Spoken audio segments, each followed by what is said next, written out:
because I think we do have a demand for it, and so that's why my husband and I, we both talked about it, and he was like, "Yeah, let's do it. Let's just go into it." And he was like, "You're good at it, so let's just go into it." And we did, and it's been going great. That's amazing that you had that family support Yes. in your husband. Now, was that because did either one of you come from more of an entrepreneurial background at all? Me. I think as far as I can remember, I think I was six years old. I still remember it till this day. Me and my cousin, we went and bought some lollipop at the gas station, and I think at that time, lollipop was like, what, 10 cents?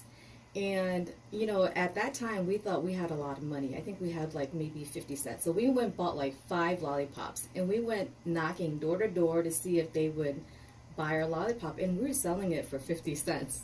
So That's good profit. yeah, so I think I was born to be an entrepreneur. Yeah. And then, so for those of people that are out there that are listening, sometimes entrepreneurship isn't so obvious like it was for you. Right. What do you think was compelling you at such a young age to kind of start running your own business? I don't know. I think it has a lot to do with maybe doing something for yourself. Maybe having control. Maybe it's a power thing, or doing something that you want to do, and not being able to have someone tell you what to do. I think it's just that pride. That feeling like you did something great, like you started something out of nothing. Yeah. Yeah. And what a great feeling it gives you to be Right. able to say that I created this. Yes. So then for you, what was the introduction then to the makeup world?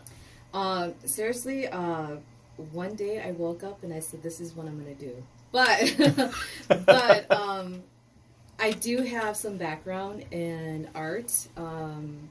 In high school, I used to sit in class and sketch faces. Like, I'll just sit in class and, I'll just be looking at someone and I'll be sketching their face. So yeah, I do have a little bit of art background, but one day I got up and I just said, I'm going to go into makeup. And so when I decided that, I went to school here at the State College of Beauty Culture. Okay. And to learn more about skincare. At that time, my focus was not into skin. I was more into the makeup artistry. And I went to school there after I graduated. I kind of see the two courses, going hand in hand with each other. I think if you understand about skincare, you can understand more about makeup and how you can apply makeup.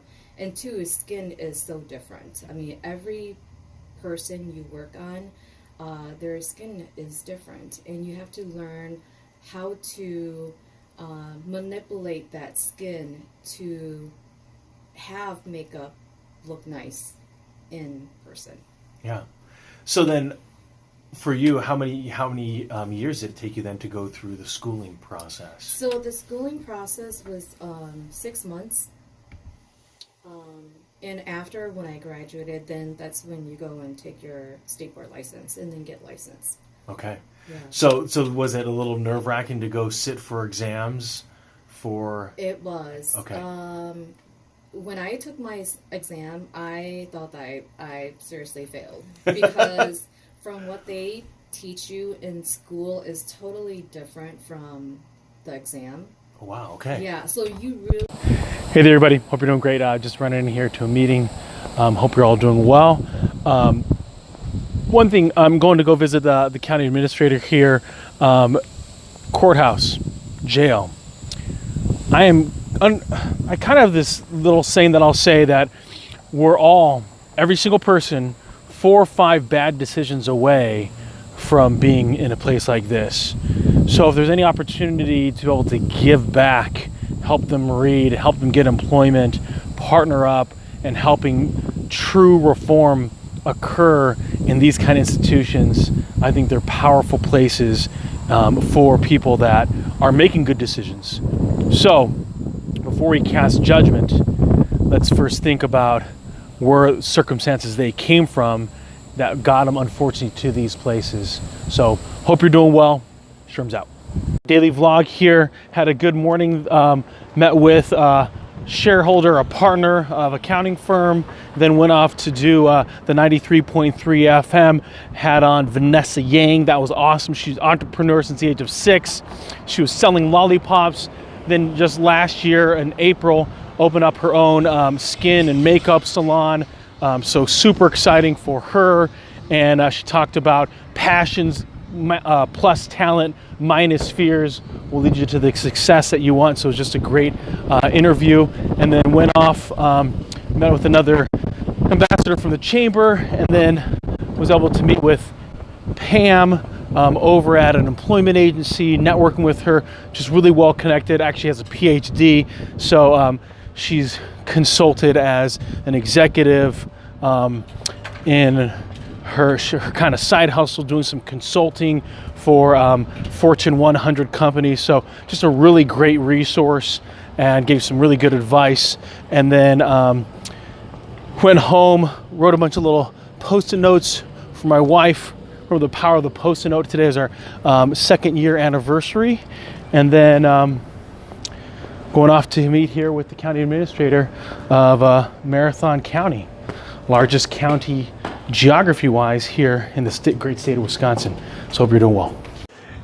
Hey there, everybody. Had a good meeting there with the county executive and for our entire county, and was talking to them about a newsletter that they had. And so I said, let's just take a step back and have a look at what you ultimately want to do. And if it's communicating then with the constituents within the county, and also highlight some of the great things that's happening, maybe then a newsletter isn't the only format that you should be leveraging. So as we talked through that, he saw the value of leveraging like a Facebook or even a Twitter from a public service announcement. And so I said that one thing that we want to do is be more strategic about what you're doing and being able to put it in a place that is easily accessible and easily shareable.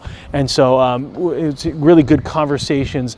And so that's one thing that I would come off of for a lot of people is think about the strategy of what you want to be doing, not get stuck on what it is that you should be using. So sometimes, if let's say you're in construction, it's not the it's not the hammer that you're using as much as it is that you're putting up the roof versus putting up drywall. And so different tools might be required for the different task at hand. And so when it comes to business, understand that marketing is going to have its own different levers, and sales is going to have its own different levers based on what you're trying to accomplish. One might be PR, just getting awareness out there that you are an employer of choice, that you are looking for new clients, that you're open for new business. Others, it might be looking for specific staff, or it might be asking for that buy or asking for that appointment. Hope you're all doing well. End of Monday, gonna have an anniversary tonight, so hope you're all doing well. Sherm's out. So something that was really cool was on the radio today, immediately afterwards, one of the owners of Pahua Home Care, she's starting her own business with food, and so came by, brought some beef jerky and some egg rolls. So that was super awesome, super thoughtful of her. And then later, 11 o'clock, I'm in a meeting with one of the head district leaders of an employment business, and they were telling me that at around 8:40, when they're getting in from one of their meetings, they hear me on the radio, and was really impressed, and thought that I did a great job of bringing out the story and making people think. And so she said she, even when she pulled into the parking lot, was still listening, wanting to get some more information. So that was really powerful, really good feedback. Don't know where it's going to take me. I know that as I continue to put out good things into the community, good things will come my way. Sherm's out.